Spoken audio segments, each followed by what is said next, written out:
Goedendag iedereen, opnieuw het openbare vervoer. Dus de provincie Zeeland beloofde in 2023 de verbinding Vogelwaarde Hulst in beide richtingen 7 op 7, een tarief van €2,7 tot €3, onder de benaming halte-taxi met de nieuwe benaming flextaxi.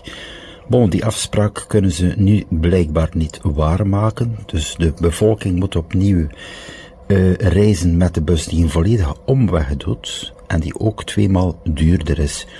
Dus zolang dat niet in orde is, wordt er ook verondersteld dat de provincie dan een compensatie voorziet door oftewel de bus die de volledige omweg doet via Kloosterzande gratis aan te bieden, of onder het tarief van de flextaxi. Het is toch ook maar logisch.